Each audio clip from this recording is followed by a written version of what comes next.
Welcome back to Preservation Travels with Lane and Kevin. Today we have such a beautiful home for you.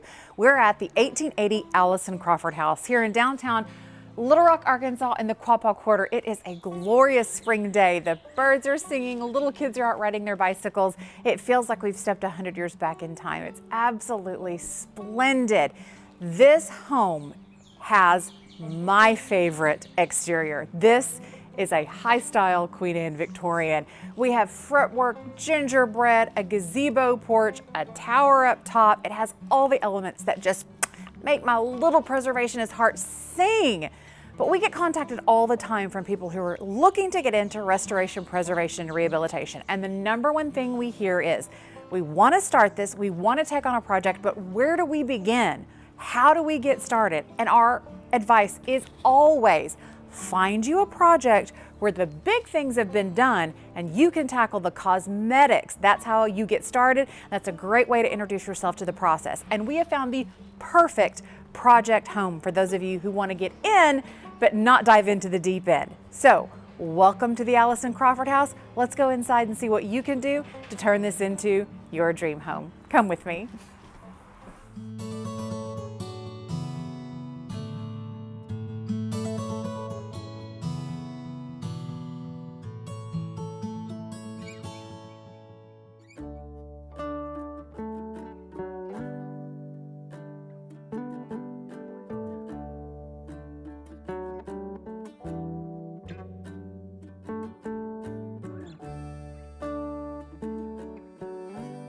So I had to start you here at the front door. If you ask me, this home is a grown-up version of our Mellie that we're restoring in Monticello, Arkansas. And for those of you who are wondering, we will get back to restoration videos here in the next couple of weeks. We're about to head to Natchez, Mississippi, and we'll be there for a full month working on our little Pearl. But this grand lady reminds me so much of our beautiful Mellie, just her grown-up sister. And we start here with this incredible East Lake inspired spoon carved front door. It's mammoth in size. I love it. So come inside and see what's in here.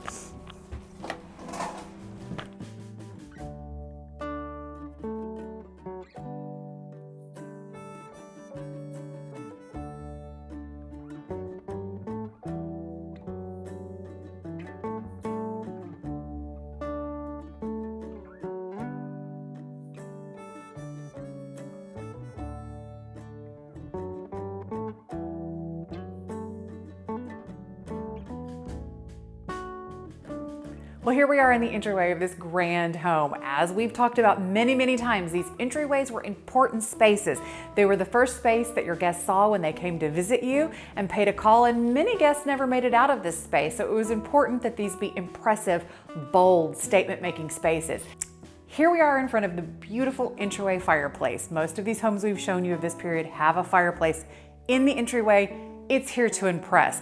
What I find really fascinating about a few of the fireplaces in this home is that they were never designed to be either coal-burning fireplaces or wood-burning fireplaces with a fire box. The glazed original tiles cover the entire face of what would have been the firebox. They're all original. They've been here since day one. What would have been here is a small, freestanding wood-burning stove.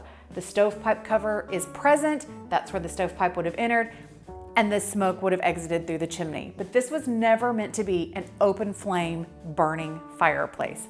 These tiles are absolutely delicious. I love them, and they are all present and in like new condition.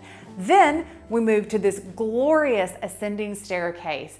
These newel posts are massive, and they're constructed from beautiful oak. So what that tells me is the rest of the wood down here is probably oak. So if I were you and I were gonna tackle this project as my makeover, I'd get in here with my Cobra infrared speed heater or my Paint Shaver Pro or buckets and buckets of Smart Strip and start taking the paint off of all of this beautiful woodwork to return it back to its original state. And then all of it is going to look like this. We have a gorgeous circa 1900 light fixture, which I do think is original. We know that the house underwent a bit of a remodel in 1900, so we're gonna see things throughout the house that reflect that. I do think it was simplified around that time because we don't have a ton of Queen Anne features in the interior. This is a truer form for around 1900. So the exterior is still 1880, exuberant, beautiful Queen Anne. slightly more polished on the inside. Let's go into the formal parlor and we'll take a peek what's in there.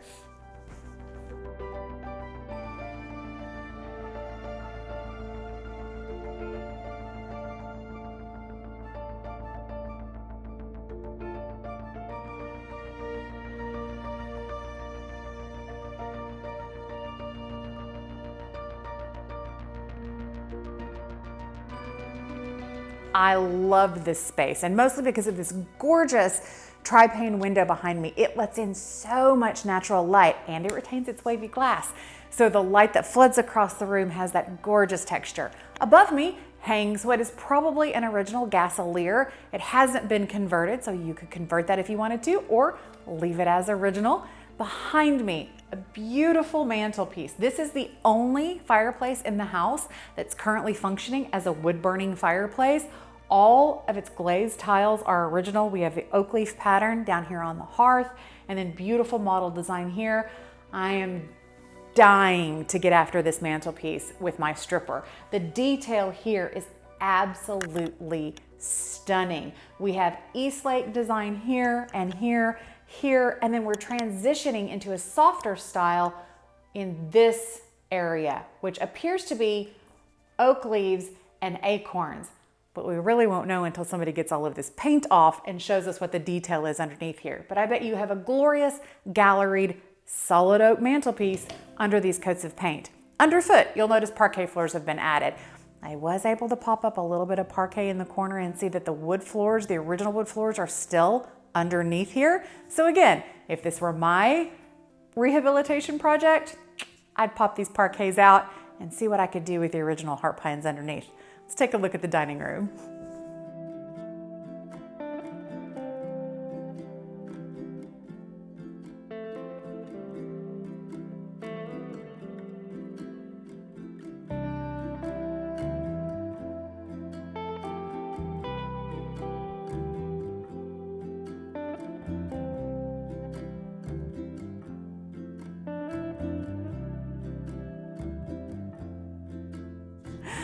Dining room, absolutely monumental space. I love the 8-foot door with the original transom over it.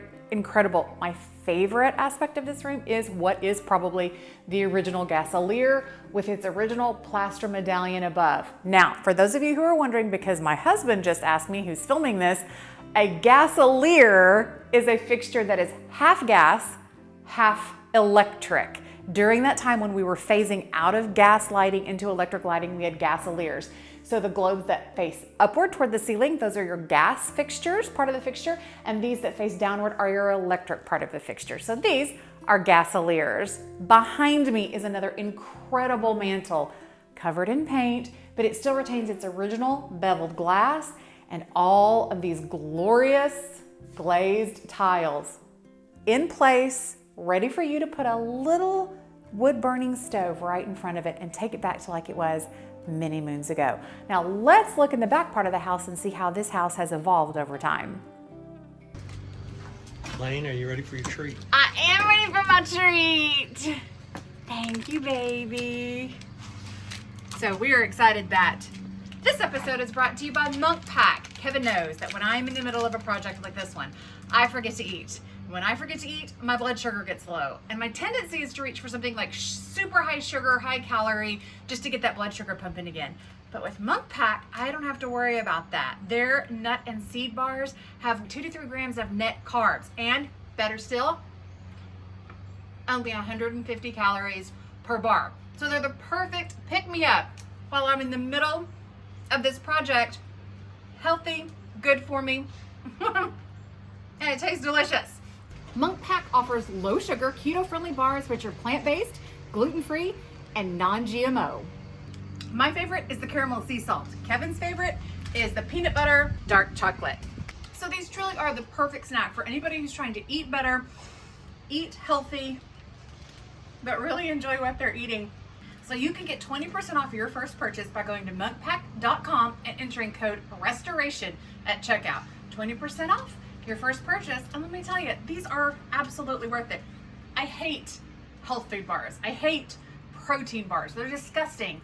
These are delicious. These will be a staple in the Berry household. Get yours today. Oh, this is really good.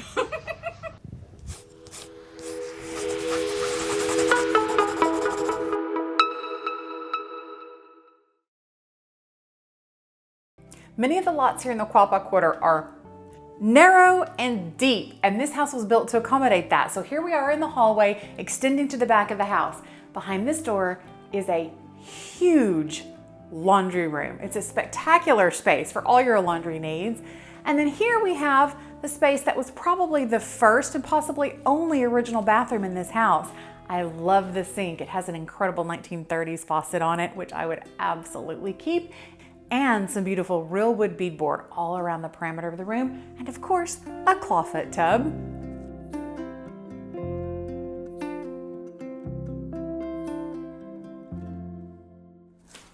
Off of this side of the hallway, you have a sitting room. It's behind the dining room, so it's another wonderful informal space.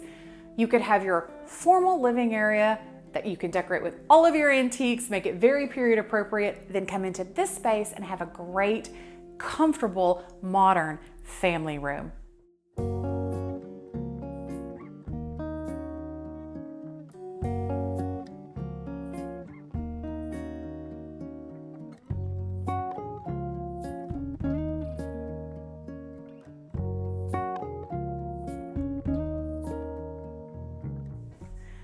Another beautiful sitting space, sitting area. Right off of here, we have a gorgeous brick patio, a little courtyard area that I can just see filled with pots of flowers in the spring. You could make this an incredible Four Seasons room if you so wished. Have your morning coffee here overlooking your flowers.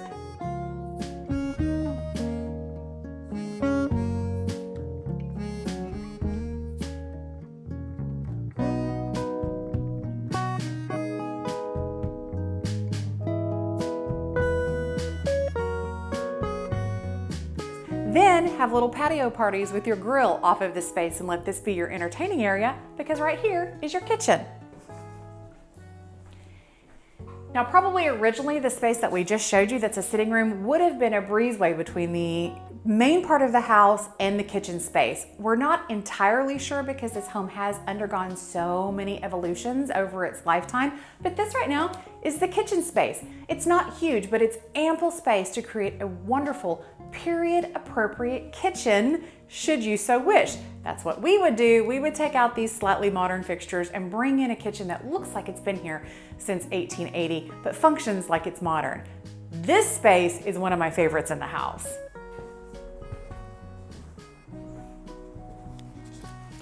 Here we have a beautiful enclosed back porch. It has a full kitchen out here. You could literally never cook anywhere but in this space if you wanted to. And if you're cooking out here, you can enjoy overlooking your koi pond on this side or overlooking your swimming pool on the other side. Behind this space, we have a barbecue area with a stone barbecue, and just off of it is another complete house with a mother-in-law's quarters. There's so much space in this house to do so much with if you just have a little bit of vision. Could you move in today and live here happily and comfortably in this house exactly like it is without a single change? Absolutely. Bring your furniture, move in, the wiring, the plumbing, the air conditioning. It's all done, it's all new. But we love some rehab, so all I see here are a number of brilliant projects that will take this house back to its original splendor and give you the chance to try your feet at rehab. I do want to point this out. Here's a little something over here in the corner that's fascinating. This is cresting. This would have been on the top of the house. It would have edged the roof line somewhere on this house, and we have this beautiful spire. I'd love to know where this was originally placed, and I bet you could figure it out. Now I'm going to walk you back through the opposite side of the house. We're coming off the dining room into that first sitting room that I talked about that could be a very comfortable family room. But this house just keeps going. I do want to point out, off of your family room, you have a glorious swimming pool, in-ground swimming pool that just looks delightful. It's only the 1st of April and I'm tempted to go out there right now and enjoy it. It's beautiful. This room, we have this incredible pan light from around 1900, so probably another original light fixture to this space. Back here we get into some more modern spaces, but These could be transformed into a wonderful mother-in-law's quarter. Now, I told you we have a detached mother-in-law's quarter outside, but this space would serve that duty as well. We have a great study here.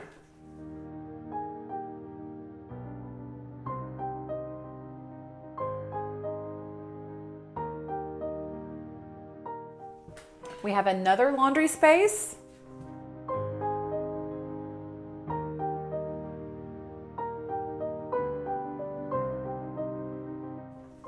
And we have a 3/4 bath. This could be another mother-in-law's quarters. It could be an apartment. You could use this space as Airbnb space should you want. Trust me, there are lots of people visiting Little Rock who would love to have a delicious Airbnb in the historic district of downtown Quapaw Quarter. Come with me upstairs.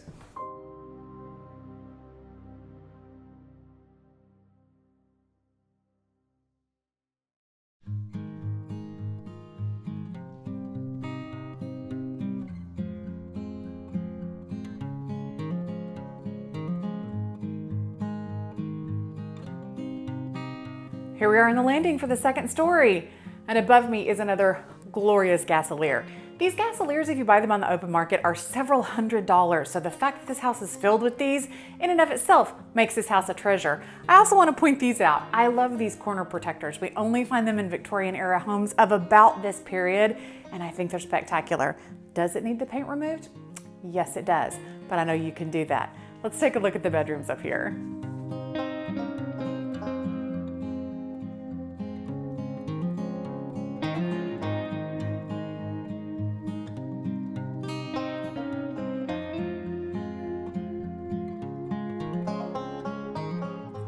Yes, there's carpet on the floor, but I can tell from walking on it, there's wood underneath it. So I'd love for you to pull it up and show me what you find under here. Now, in this closet, I found a real surprise. Up at the top is original wallpaper. You can actually see the wallpaper design, the manufacturer, and the pattern number. Now, whether or not you could have that manufacturer replicate the pattern or not, I don't know. But I know that you can have the pattern replicated somewhere else, and you could return this room to its original wallpaper design. I would love that. We're doing that in one of the homes that we own in Mississippi, so I'd love to see it done in this space. Here we have a gas connection, which means this is where there would have been an original light fixture at one point. Would I love to see you put that back? Absolutely. Let's go through to the connecting sitting room.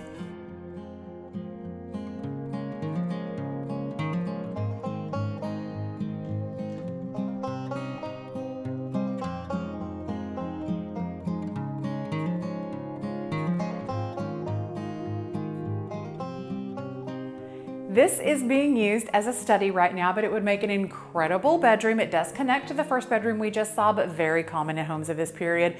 Beautiful windows with their natural wavy glass, transoms above the doors, and of course behind me, a glorious oak mantelpiece with its beautiful chartreuse surround. This is probably the wood that you're gonna find underneath the mantelpieces downstairs under all those coats of paint. So if you buy this house, get to work. Let's look at the other spaces up here.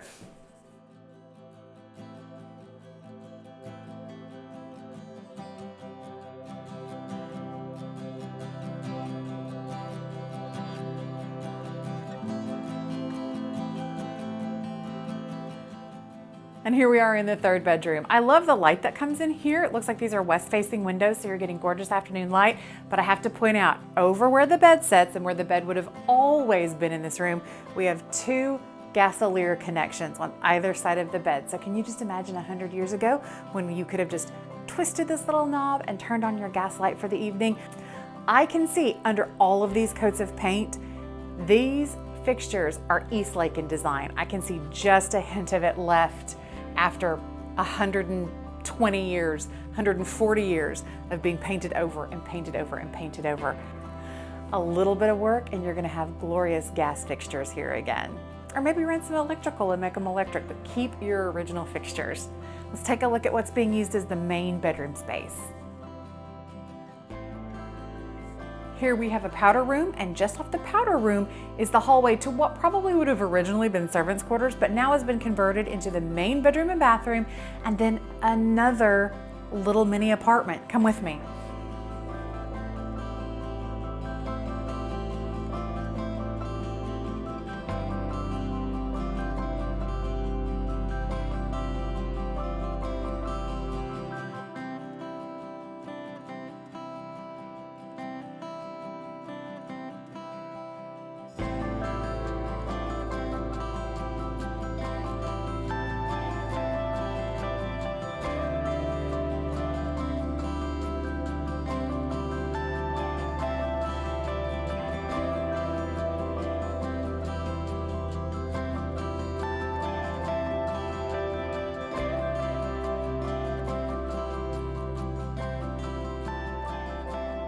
Here we have what the former owners were using as the main bedroom and bathroom. Now, is this the part of the house that absolutely needs the most updating? Yes, but does it have the potential to be an incredible space? Absolutely. Both of these rooms are monumental. You could completely redo them and turn them back into a main bedroom and main bathroom. But if this were my project, I would simply convert these back into 2 bedrooms and keep my main space, my main bedroom in the back. And let me show you why. Come with me.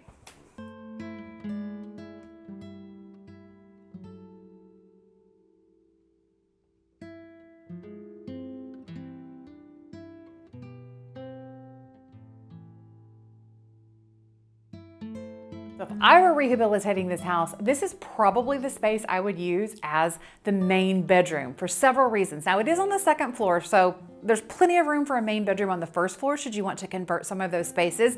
Obviously, we've shown you there's room after room after room. That could be a huge main bedroom suite.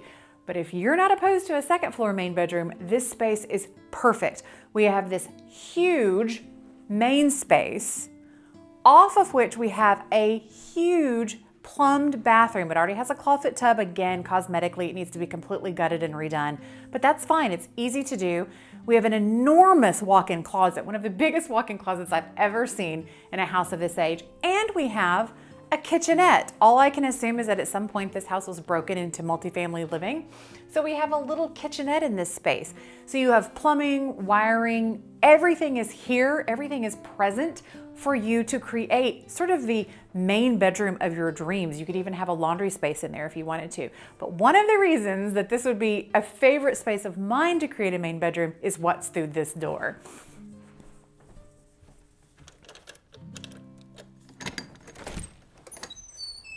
Right through here, we have a 4-season room. And it overlooks the swimming pool and the gorgeous courtyard.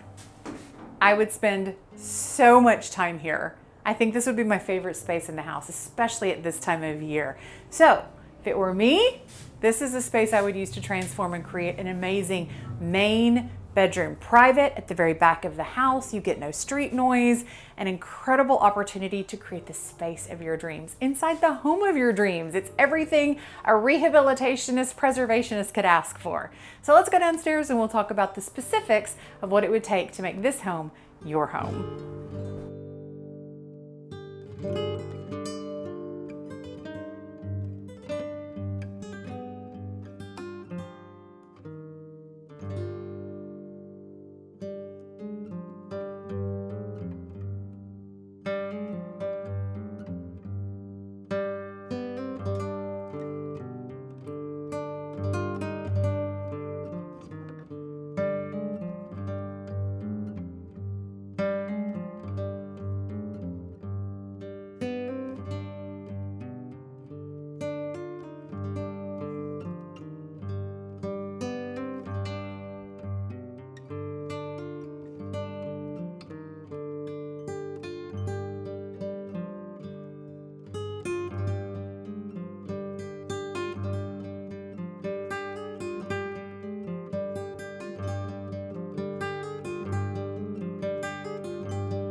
So here I am on my favorite part of any Queen Anne Victorian home, the gazebo porch in the porch swing. So let's talk about what it's going to take for you to make this your rehabilitation project. This 5,500 square foot house with 5 bedrooms, 5 bathrooms, a swimming pool, a mother-in-law's quarters, and a New Orleans style courtyard can all be yours for $524,900. So join us in Little Rock, Arkansas in the historic Governor's Mansion, Quapaw Quarter District. See you next time.